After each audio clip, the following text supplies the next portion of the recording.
la fraude fiscale dont on parle en Europe est 2 fois supérieure à la dette de tous les pays de la zone euro. 2 fois supérieure. Il faut comprendre ça pour les Français. Parce que normalement, ça devrait faire la une de tous les médias pendant des jours et des jours. La crise est résolue. Le chômage est résolu. Nous n'avons pas besoin de prendre 9 milliards à la sécurité sociale, 11 milliards aux collectivités territoriales, de baisser de 50 milliards les besoins sociaux dans le budget prochain. Il suffit de reprendre l'argent aux voleurs. Parce que c'est bien de ça dont il s'agit. Il n'y a pas que l'affaire Swiss Leaks. Il y a eu avant 168 journalistes offshore Leaks, il y a plusieurs années, qui ont mis à jour tous les réseaux financiers de la planète. Là, il y en avait 154. LuxLeaks. Celui qui dirige l'Europe aujourd'hui, on ne va pas parler des Belges, on va parler des Luxembourgeois. Il a été 15 ans ministre de l'économie au Luxembourg, puis 15 ans Premier ministre.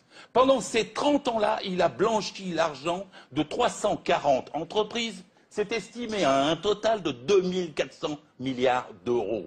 Parmi les 340 entreprises, il y a 58 multinationales françaises qui, au lieu de payer l'impôt à notre République, de permettre qu'on aide les chômeurs à avoir du boulot, de permettre qu'on ait de meilleurs hôpitaux, de permettre qu'on ait de meilleures écoles, ils trichent au Luxembourg avec la complicité de Jean-Claude Juncker, lequel dit aux Européens « ayez un budget en équilibre, les yeux dans les yeux, comme Cahuzac, ayez un budget en équilibre ». Et il leur dit « ne dépassez pas ». Pendant qu'il triche et que c'est lui qui fraude sur le budget qui permet qu'il ne soit pas en équilibre. On est quand même dans un système inouï. Je ne sais même pas comment les peuples européens ne se révoltent pas face à ça. C'est dans leur poche. Chaque Français doit comprendre que c'est dans sa poche, que c'est dans ses droits qu'on les vole. Et ces 58 entreprises multinationales, on les dit toujours vive l'entreprise. Mais celles-là nous prennent nos sous.